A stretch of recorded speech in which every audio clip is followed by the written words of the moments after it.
Salah satu objek wisata sejarah yang menarik dikunjungi adalah Museum Kota Langsa. Museum yang memiliki nama lain Balai Juang atau Balai Juang berdiri di sebuah bangunan putih peninggalan Belanda. Balai Juang terletak di Jalan Ahmad Yani, Kota Langsa.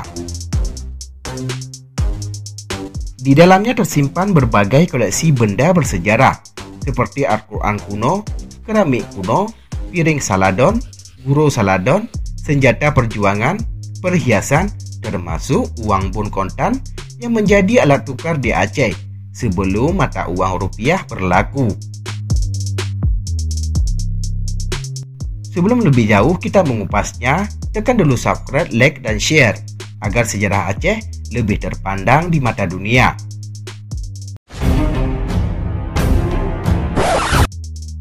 Museum tersebut baru diresmikan dan terbuka untuk umum pada tanggal 22 Januari 2019.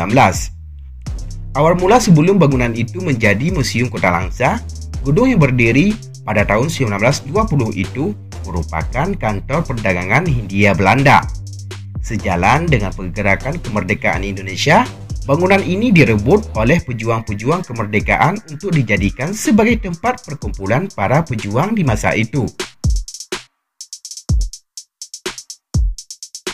Ketika Bung Karno memproklamirkan kemerdekaan Indonesia, masyarakat Aceh langsung menghapus mata uang Belanda sebagai alat tukar, sembari menunggu dikeluarkannya mata uang Republik Indonesia.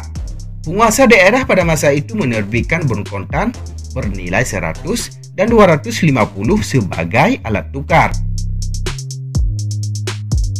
Uang tersebut dicetak pada tahun 1949 di Balai Juang tersebut.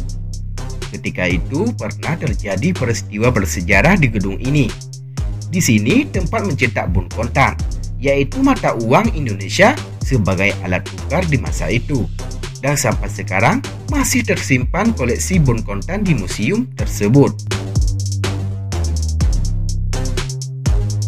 Selain itu, gedung ini juga pernah digunakan sebagai kantor Badan Perencanaan Pembangunan Daerah atau Bapeda Kabupaten Aceh Timur.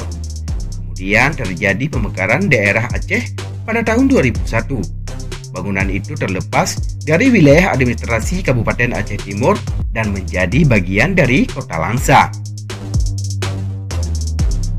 Untuk melengkapi benda bersejarah di Museum Kota Langsa, pemerintah telah membeli sejumlah koleksi pada tahun 2015 hingga 2017.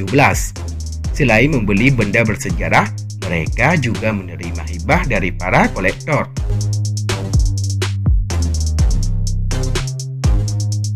Demikianlah liputan Bahasa News. Semoga bermanfaat dan dapat menambah wawasan untuk kita semua.